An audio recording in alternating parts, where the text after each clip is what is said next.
This is chapter 50 in the book of Genesis.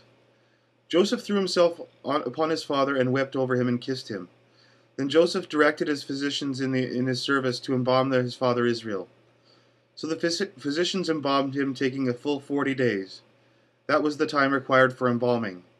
And the Egyptians mourned him for 70 days.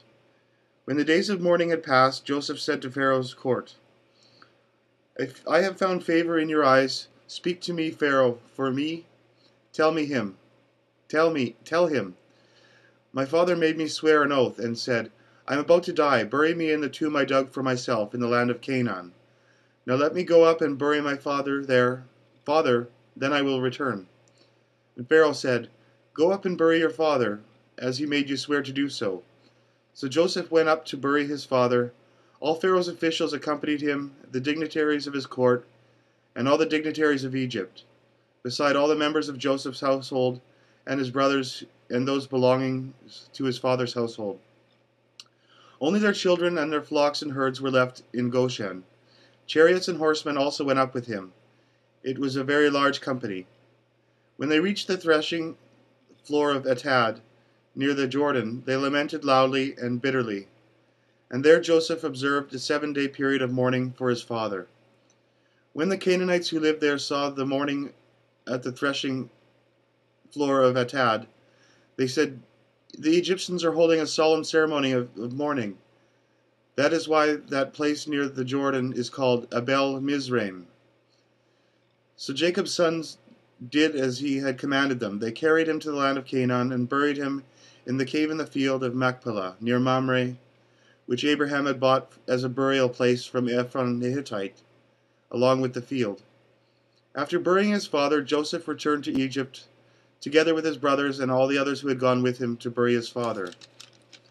Joseph reassures his brothers. When Joseph's brothers saw that their father was dead, they said, "What if Joseph holds a grudge against us and pays us back for all the wrongs we did to him?" So they sent word to Joseph, saying, "Your father left these instructions before he died. This is what you are to say to Joseph.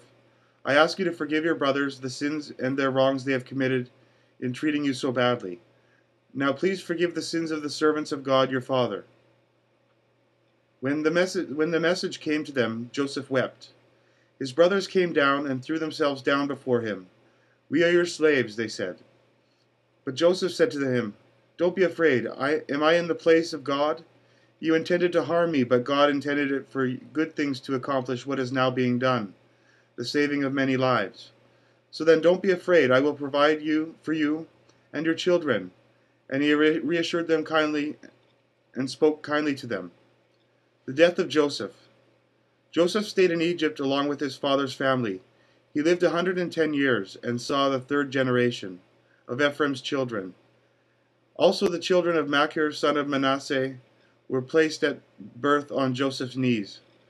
Then Joseph said to his brothers, "I am about to die, but God will surely come to your aid and take you up out of this land to the land he promised an oath to Abraham, Isaac, and Jacob." And Joseph made the sons of Israel swear an oath and said, "God will surely come to your aid, and then you must carry my bones up from this place." So Joseph died at the age of 110, and after they embalmed him, he was placed in a coffin in Egypt. And that ends chapter 50 of Genesis and the book of Genesis. Up next we'll be reading Exodus.